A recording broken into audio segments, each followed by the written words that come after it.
Hello, నేను మిసిఎస్ రావు. తిరుమల తిరుపతి దేవస్థానంలో జరిగినటువంటి నెయ్యి కల్తీ వ్యవహారం రోజు రోజుకి మలుపులు తిరుగుతుంది. ఇప్పుడు అది సంకర జాతి ఆవుల వరకు వచ్చింది.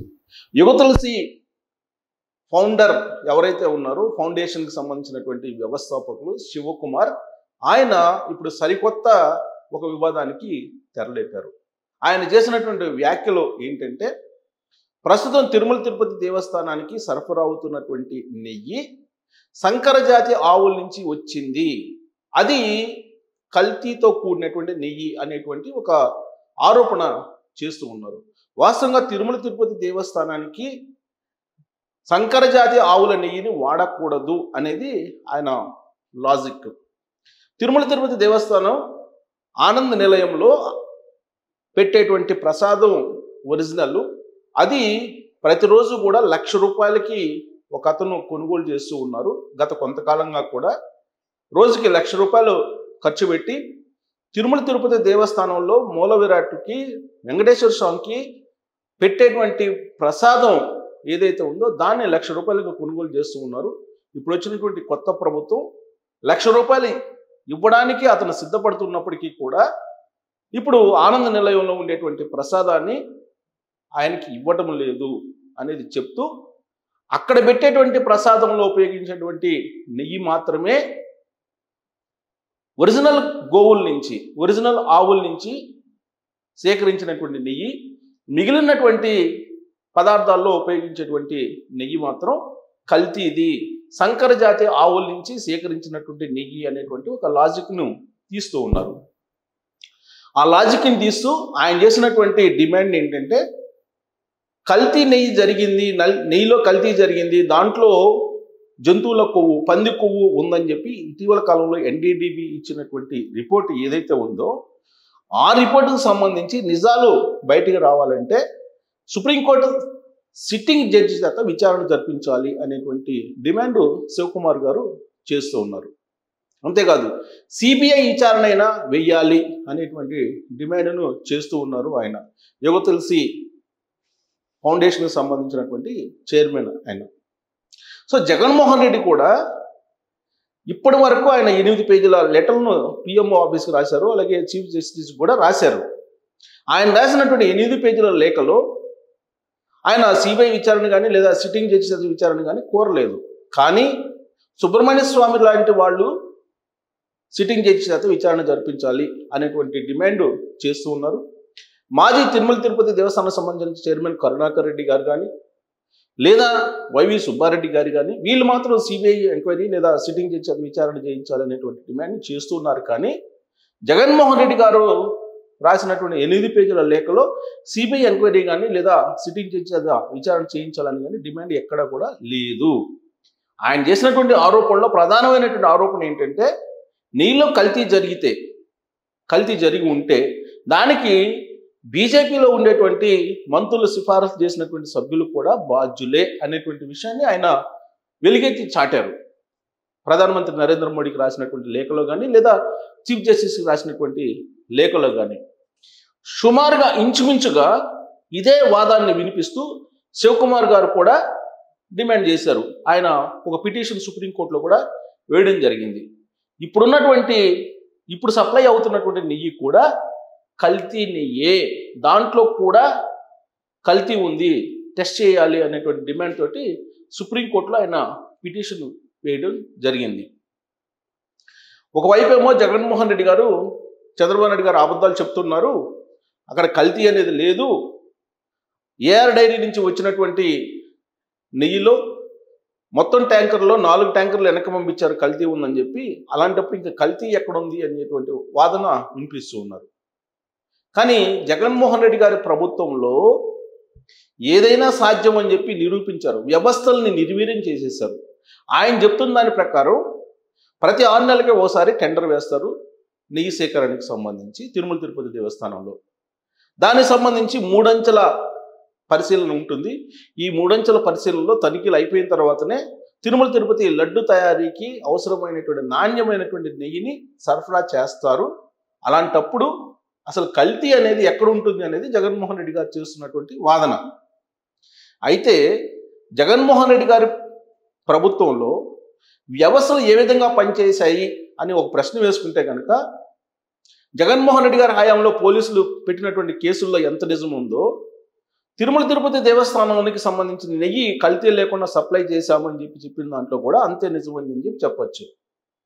ఒక రకంగా చెప్పాలంటే నేతి బీరకాయలో నెయ్యి ఉంది అని చెప్పి సామెత ఏదైతే ఉందో, నిజంగా నేతి బీరకాయలో నెయ్యి ఉందా అంటే జగన్మోహన్ రెడ్డి గారి ప్రభుత్వంలో కల్తీ లేనటువంటి నెయ్యి సరఫరా అవ్వడం అనే దాంట్లో కూడా నిజం అంతే ఉంది. ఆ రోజు తనిఖీకి సంబంధించినటువంటి వ్యవస్థలు ఉన్నాయి.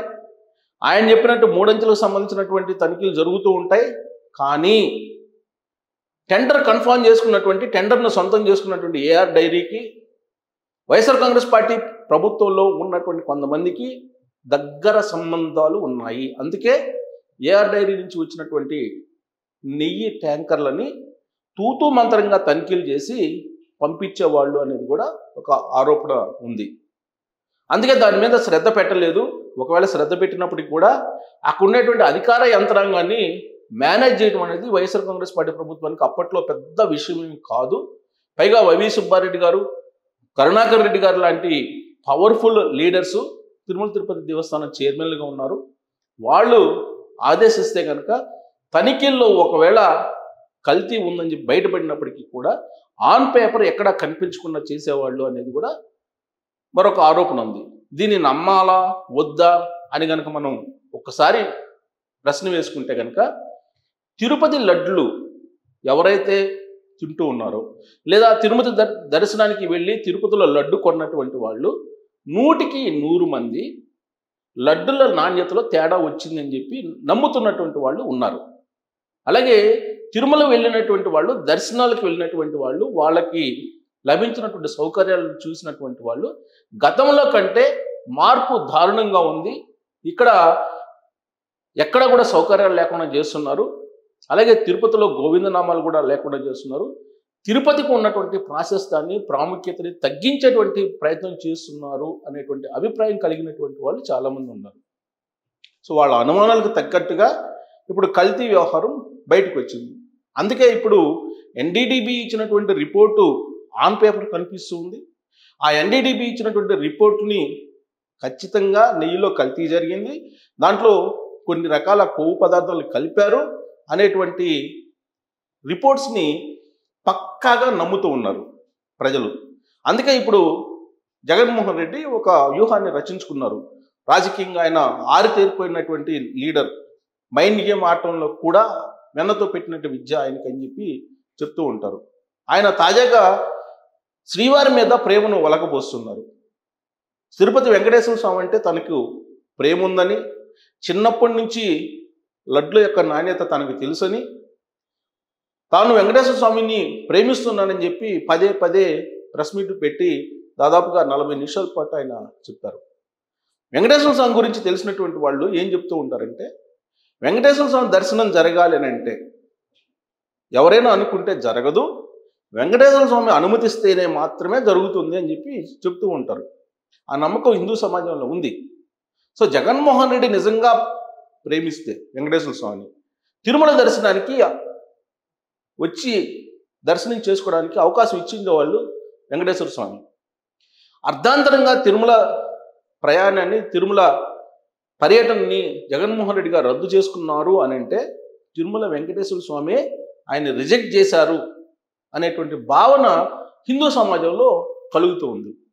ఎంత ప్రేమించానని చెప్పి జగన్మోహన్ రెడ్డి గారు చెప్తున్నప్పటికీ వెంకటేశ్వర స్వామి గురించి 4 గోళ్ల మధ్య బైబిల్ చదువుతాను అని చెప్పి ఆయన వెంటనే చెప్పారు. పైగా మసీదులన్నా లేదా చర్చిలన్నా దేవాలయాలన్నా ఒకటేను, అన్నిటినీ నేను అన్ని సమానంగానే చూస్తానని చెప్తున్నారు. కానీ మిగతా చోట్లకి వెళ్ళినప్పుడు మాత్రం మక్కాకి వెళ్ళినా లేదంటే జెరూసలేం వెళ్ళినా కొన్ని నిబంధనలు ఉంటే వాటిని పాటిస్తారు.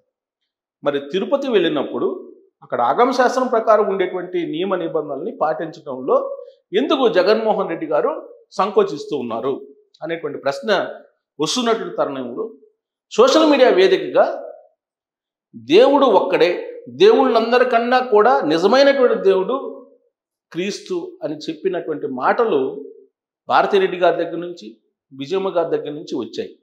ఆ వీడియో ఇప్పుడు వైరల్ అవుతుంది. అలాంటి భావం గల కుటుంబం వైఎస్ కుటుంబం. మరి క్రైస్తవాన్ని ఆరాధించేటువంటి వైఎస్ కుటుంబం డిక్లరేషన్ ఇవ్వకుండా తిరుమల దర్శనానికి వెళ్ళాలని ఎందుకు అనుకుంటున్నారు అని అంటే రాజకీయపరమైనటువంటి డైవర్షన్ పాలిటిక్స్లో భాగంగానే జగన్మోహన్ రెడ్డి గారు ఇలాంటి ప్రయత్నం చేశారు అనేది నమ్ముతున్నటువంటి వాళ్ళ సంఖ్య ఎక్కువగా ఉంది. అంతేకాదు కొన్ని రకాల స్లీపర్ సెల్స్ జగన్మోహన్ రెడ్డి గారికి ఉన్నాయి. క్షేత్రస్థాయిలో కానీ, న్యాయ వ్యవస్థలో కానీ, లేదా విదేశాల్లో కానీ ఆయన మెయింటైన్ చేస్తూ ఉంటారనేది ఆయన గురించి బాగా తెలిసినటువంటి వాళ్ళు ప్రైవేట్ సంభాషణలో మాట్లాడుకుంటూ ఉంటారు. ఇప్పుడు న్యాయస్థానాల్లో పిటిషన్లు వేసి ఈ మొత్తం ఇష్యూని హిందూ సమాజంలో చర్చ జరగకుండా డైవర్షన్ చేసేటువంటి పరిస్థితి, లేదంటే కోర్టుల నుంచి దీని మీద చర్చ జరగకుండా ఉండేటువంటి పరిస్థితిని క్రియేట్ చేయడానికి కొంతమంది అది పిటిషన్లు వేస్తున్నారు జగన్మోహన్ రెడ్డి గారు అనేటువంటి అభిప్రాయం కూడా ఇప్పుడు ఉంది. దాంట్లో భాగంగానే యువ తులసి ఫౌండేషన్ చైర్మన్ శివకుమార్ గారు కూడా పిటిషన్ వేశారు అనేది ఆయన మీద వస్తున్నటువంటి ఒక అభిప్రాయంగా హిందూ సమాజంలో ఉంది. అసలు ఆవుల యొక్క పుట్టు పూర్వోత్తరాలనే ఇప్పుడు వాళ్ళు బయటికి తీసుకొస్తున్నారు. ఆవులు సంకర జాతి కాబట్టి పాలల్లో కూడా కల్తీ ఉంటుంది, పాలల్లో కల్తీ ఉన్నప్పుడు నెయ్యిలో కూడా కల్తీ ఉంటుంది అని చెప్పి ఒక కంక్లూజన్కి వైఎస్ఆర్ కాంగ్రెస్ పార్టీ తీసుకొచ్చే ప్రయత్నం చేస్తూ ఉంది. దానికి అనుగుణంగా మాజీ స్పీకర్ తమ్మినేని సీతారాం మరీ దారుణంగా మాట్లాడారు. గో జాతినే అవమానిస్తూ మాట్లాడారు. గోవులు రకరకాలవి తింటూ ఉంటాయి, చెత్తా చెదరాలు. వాళ్ళు అవి తినేటువంటి ఆహార పదార్థాలను బట్టి ఇచ్చేటువంటి పాల యొక్క నాణ్యత ఉంటుంది, అలాగే నెయ్యి యొక్క నాణ్యత ఉంటుంది. ఇది అసలు గోజాతిలోనే కల్తీ ఉంది అనేటువంటి యాంగిల్లో ఇప్పుడు వైఎస్ఆర్ కాంగ్రెస్ పార్టీ ఆవుల పుట్టుకను, ఆవుల యొక్క సంకర జాతి అని, ఆవుల యొక్క జాతులను గురించి మాట్లాడుతూ ఉన్నారు. వాళ్ళ మాటలు విన్న తర్వాత మీకు ఏమనిపిస్తుంది అనేది కామెంట్ రూపంలో మీ అభిప్రాయాలను తెలియజేయచ్చు.